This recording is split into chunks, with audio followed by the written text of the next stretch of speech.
बिस्मिल्लाहिर्रहमानिर्रहीम। सबसे पहले आज कुछ लोगों को क्वेश्चन थे कि सर जी डायरेक्ट सेलिंग मार्केटिंग हलाल है या हराम है।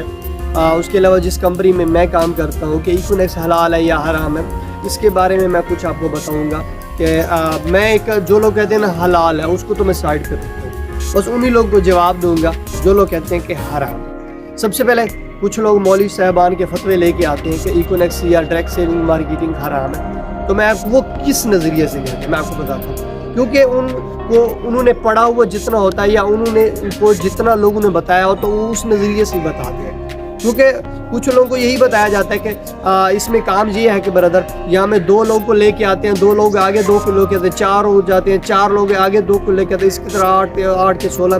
तो यानी उनका नज़रिया क्या बन जाता है कि यहाँ पे बंदे फंसाने वाला लोग काम है, तो डायरेक्टली जो बंदा भी सुनेगा वो यही कहेगा ये हराम है। मगर उसी मुफ्ती को, उसी अलामा साहब को अगर आप कहोगे ना कि ब्रदर मैं एक ऑनलाइन काम करता हूँ जिसमें प्रोडक्ट सेलिंग है, जहाँ पे 3000 की मैं शॉपिंग करवाता हूँ तो मुझे कमीशन मिलता है 700 रुपये, तो वो कहेगा डायरेक्टली कि ये भैया हाल क्यों?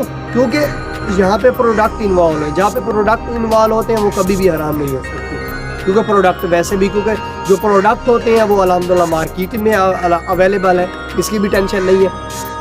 और दूसरी बात ये है कि कुछ लोग कहते हैं कि टीम वर्क से जो पैसा आता है वो हराम है। सो कि मैं आपको कुछ थोड़ा आगे बताता हूँ टीम वर्क से कैसे हराम है। टीम वर्क से मुराद एग्जांपल के तौर पर ना टीम वर्क से तब हराम होता है जब आप टीम को बगैर समझाए चेक ले रहे हैं।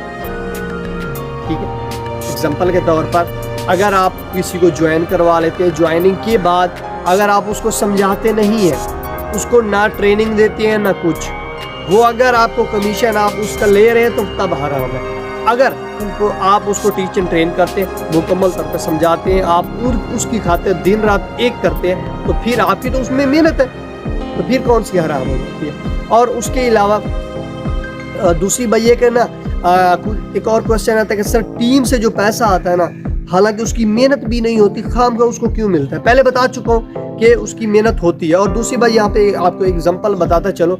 एग्जांपल के तौर पर आपको कि किसी दोस्त ने आपको कहा है कि भाईजान मुझे एक मजदूर हायर करके दो, मजदूर दो ताकि मैं उसको उसे कह देना कि मैं 1000 रुपया दिहाड़ी दूँ। मजदूर आप लेके आ गए, मजदूर को आपने 1000 रुपया दिहाड़ी दिलवाई, जैसे ही 1000 रुपये दिहाड़ी दिलवा दी, मगर आपके दोस्त ने आपको भी 200 या 500 रुपये टिप के तौर पर या इनाम के तौर पर दे दिया।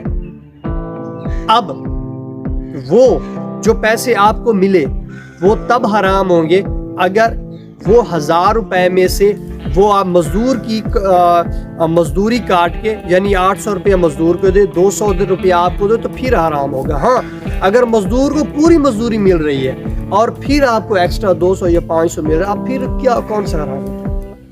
फिर तो नहीं हो, क्योंकि आपको एक्स्ट्रा कमीशन, क्योंकि वो कहता है कि अगर मैं कैसे लेके आता, मेरे पास मजदूर हायर करने की कोई सलाहियत नहीं है। इसी तरह कंपनी के मालिक कहते हैं कि मैं इतने मेंबर कहाँ से लेके आऊँ, आप लोगों के अंदर इतनी सलाहियत मौजूद है, आप लोगों को लेके आते हैं, तो अगर आप ना आते तो फिर आगे नेटवर्क ना बनता, तो इसलिए कंपनी आपको भी एज ए बोनस के तौर पर कुछ देती है।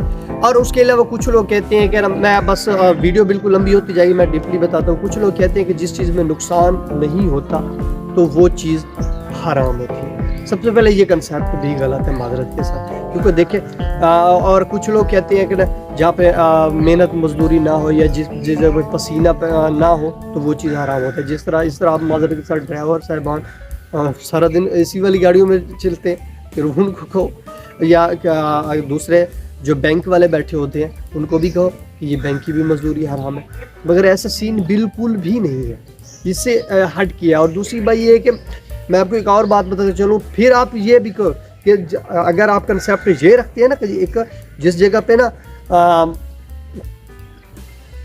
तब चीज़ हराम होती है अगर किसी चीज़ में नुकसान मौजूद हो, तो फिर जुए को भी हलाल करो, क्योंकि जुए में भी तो फिर मेहनत होती है, जुए में भी तो फिर वो उसका पैसा लॉस होता है। ये नुकसान वाला ये कंसेप्ट बिल्कुल गलत है। कुछ लोग कहते हैं ना कि जिस जगह पे नुकसान हो जाए तो फिर वो चीज़ रियल है, तो फिर जुआ भी रियल करो माजरत के साथ, अला ना करो। और मैं आपको बताता चलूँ लास्ट पे कि कुछ लोग कहते हैं कि ना यहाँ पे 2 के लोग 4, 4 के 8, 8 के 16 बहुत इजीली यहाँ बगैर मेहनत के सारा कुछ काम बन जाता है। मेरे भाइयों آپ نا جو مفتوی صاحبان جو ایک فتویٰ جاری کرنا چاہتے ہیں اس کو کہو کہ برادر کام نہ کرنے کی نیت سے ہیں، جسٹ آپ یہ کام اسی لیے آ جائے نا کہ یہاں پہ کام کیسا ہوتا ہے، بس یہاں پہ جانچ پڑتال کرنے کے لیے آ جائے نا، جسٹ 1 مہینہ لگا کے دیکھ لیں، آپ کو پتے چل جائیں گے کہ کس طرح یہاں پہ سیلنگ کرنی پڑتی ہے، کس طرح سے لوگ آتے ہیں، کس طرح سے یہاں پہ محنت کرنی پڑتی ہے۔ آپ لوگ کہتے ہیں نا بغیر محنت یہاں پہ پیسہ ہوتا ہے، ہاں یہاں پہ آپ 1 منتھ 2 منتھ اکٹھا لگا کے دیکھیں، ہاں پھر اگر آپ کو حرام لگ رہے ہو پھر آپ یہ فتویٰ جاری کر سکتے ہیں کہ حرام ہے۔ اگر آپ یہاں پہ کلیئر کٹ آپ کو نظر آ جائے گا کہ الحمدللہ یہاں کا پروڈکٹ انوالو ہے، یہاں پہ ڈیپلی ایک سچ بول کے سب کچھ کام کیا جا رہا ہے، تو پھر کون سا جھوٹ بول کے، ہاں جو جھوٹ بول کے سیل کرتے ہیں وہ اس پہ وہ نہیں سر ہے، وہ کمپنی کا لینا دینا کچھ نہیں ہے، وہ تو اس بندے کا ہے نا جس نے جھوٹ کی بنیاد پہ کسی کو جوائن کروا رہا ہے۔ جو حلال کی نیت سے کسی کو سچ سب کچھ بتا دیتا اس کے لیے تو کوئی حرام۔ ٹھیک ہے، اللہ حافظ۔